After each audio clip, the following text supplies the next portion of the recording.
Hello everyone. Welcome to Sanmarga classes. Next question from The Will of Sacrifice. What reasons did Bhagat Singh give for accepting death after rather than choosing to live under British rule? ಬ್ರಿಟಿಷರ ಆಡಳಿತದಲ್ಲಿ ಬದುಕುವುದಕ್ಕಿಂತ ಮರಣದಂಡನೆ ಮೇಲು ಅಂತ ಭಗತ್ ಸಿಂಗ್ ಅವರು ಹೇಳ್ತಾರೆ. ಯಾವ ಕಾರಣಗಳಿಗೆ ಅಂತ ಕೇಳ್ತಾ ಇರ್ತೀನಿ. Bhagat Singh stated that his desire to live was natural. So ಬದುಕಬೇಕು ಅನ್ನುವಂತಹ ಅಭಿಲಾಷೆ ಸ್ವಾಭಾವಿಕ ಬಟ್ ಕಂಡೀಷನಲ್. ಆದರೆ ಕೆಲವೊಂದು ಕಂಡೀಷನ್ಗಳು ಏನದು?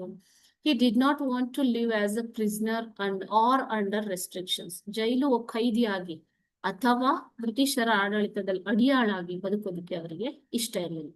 He did not want to live as a prisoner or under restrictions. Okay. He believed that his death would inspire future generations. ಅವರಿಗೆ ಏನ್ ನಂಬಿಕೆ ಇತ್ತು ಮಕ್ಕಳೇ? ಮರಣದಂಡನೆ ಸಿಕ್ಕಿದೆ, ಆದರೆ ತನ್ನ ಒಂದು ಮರಣ ಬೇರೆಯವರಿಗೆ ಪ್ರಭಾವ ಬೀರಬೇಕು, ಅವರನ್ನ ಪ್ರಭಾವಿಸಬೇಕು ಅನ್ನುವಂತ ನೆಕ್ಸ್ಟ್ ಜನರೇಷನ್ಗೆ ಮಾದರಿಯಾಗಿರ್ಬೇಕು ಅನ್ನುವಂತಹ ನಂಬಿಕೆ ಇತ್ತು. And strengthen the revolutionary movement, ಕ್ರಾಂತಿಕಾರಿ ಹೋರಾಟಗಳನ್ನ ಇನ್ನಷ್ಟು ಶಕ್ತಿಶಾಲಿಗೊಳಿಸುತ್ತೆ ತನ್ನ ಒಂದು ಮರಣದಂಡನೆ ಅನ್ನುವಂಥದ್ದು. ಓಕೆ.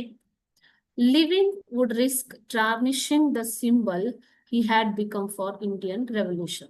ಸೊ ಭಾರತದಲ್ಲಿ ಕ್ರಾಂತಿ ಅಂತಂದ್ರೆ, ಕ್ರಾಂತಿಕಾರಿ ಅಂದ್ರೆ ಯಾರ ಹೆಸರು ನೆನಪಾಗತ್ತೆ ಮಕ್ಕಳೇ ನಿಮ್ಗೆ? ಭಗತ್ ಸಿಂಗ್ ಅಂತ ಅಲ್ವಾ?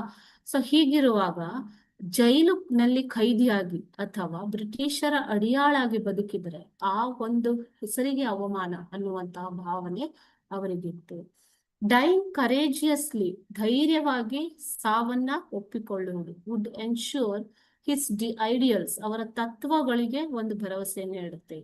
Lived on and inspire others to fight for freedom, ಬೇರೆಯವರನ್ನು ಕೂಡ ಈ ಸ್ವಾತಂತ್ರ್ಯ ಹೋರಾಟಕ್ಕೆ ಇನ್ಸ್ಪೈರ್ ಮಾಡಬಲ್ಲದು, ಪ್ರಭಾವಿಸಬಲ್ಲದು, ಅವರನ್ನು ಹುರಿದುಂಬಿಸಬಲ್ಲದು ಅನ್ನುವಂತಹ ಭಾವನೆಯಿಂದ ಅವರು ವೀರ ಮರಣವನ್ನ ಎಕ್ಸೆಪ್ಟ್ ಮಾಡ್ಕೋತಾರೆ ಮಕ್ಕಳು. ಓಕೆನಾ? Thank you.